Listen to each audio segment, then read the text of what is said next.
Bonjour, bienvenue au podcast de la MSA Porte de Bretagne.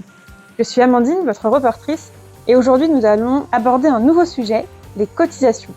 Pour cet épisode spécial, j'ai décidé de donner la parole directement aux adhérents MSA. Les cotisations sont essentielles pour pouvoir garantir le versement des prestations sociales adaptées. Leur fonctionnement peut parfois sembler complexe et c'est pour cette raison qu'aujourd'hui nous allons répondre aux questions des adhérents. Avant de leur laisser le micro, je vous propose de rencontrer Jean-Christophe Mahé qui s'occupe des cotisations à la MSA Porte de Bretagne.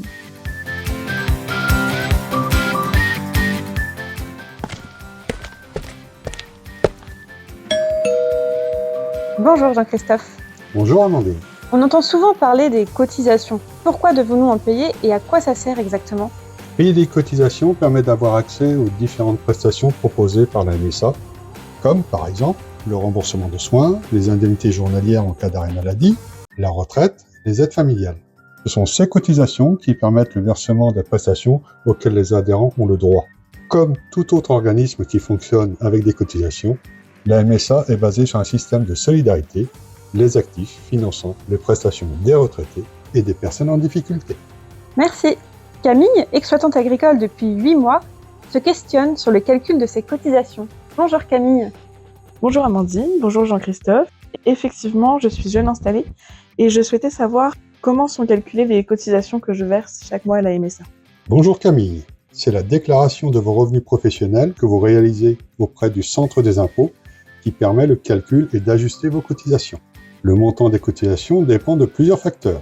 Votre statut, si vous êtes cotisant de solidarité ou chef d'exploitation, vos revenus, si vous êtes en situation de bénéfice ou de déficit, si vous exercez une activité principale ou secondaire, des règles spécifiques d'assiette, des taux de cotisation et des allègements ou d'exonération vont également jouer sur le calcul de vos cotisations, et enfin, de la présence de membres de la famille participant aux travaux. Dans votre situation, en tant que jeune nouvel installé, vous pouvez bénéficier d'une exonération partielle de certaines cotisations. C'est ce qu'on appelle l'exonération jeune agriculteur. Celle-ci est dégressive et s'applique durant les 5 ans qui suivent votre installation. Merci. Merci Jean-Christophe. Nous avons une autre question de la part de Julie. Bonjour Julie. Bonjour, je paye chaque année des cotisations. Pouvez-vous m'expliquer à quoi elles servent ? Bonjour Julie.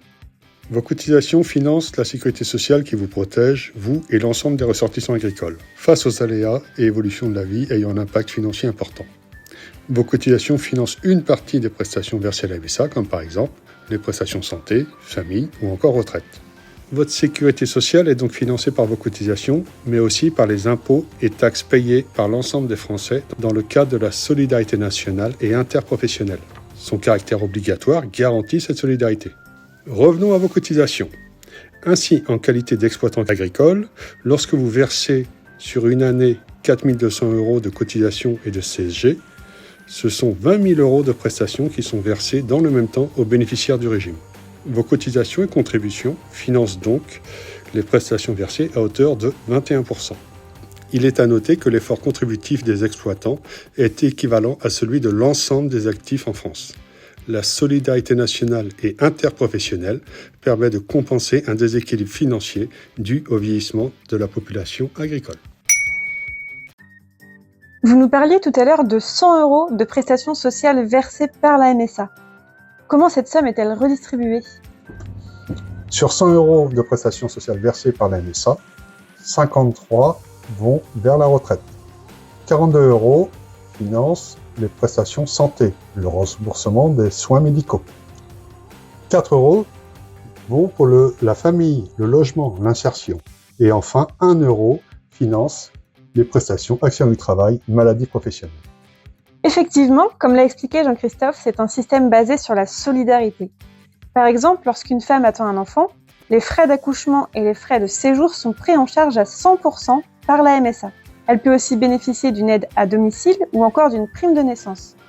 Pour être plus précise, un accouchement en France coûte plus de 2 000 € et c'est grâce à ce système de cotisation que ces frais peuvent être pris en charge. Merci Jean-Christophe et merci aux adhérents pour leurs questions. Je profite de l'occasion pour vous rappeler, en votre qualité d'adhérent MSA, que vous êtes invité à voter pour vos représentants dans le cadre des élections MSA qui se dérouleront du 5 au 16 mai. Si vous souhaitez avoir d'autres informations sur les cotisations, rendez-vous sur le site internet portdebretagne.msa.fr Et sur la page exploitant, cotisation des non-salariés, calcul des cotisations et vos cotisations en clair. Vous y retrouverez un livret explicatif ainsi qu'une foire aux questions. Merci de nous avoir écoutés et on se retrouve prochainement pour un nouvel épisode. Retrouvez toutes nos actus sur la page LinkedIn de la MSA Porte de Bretagne.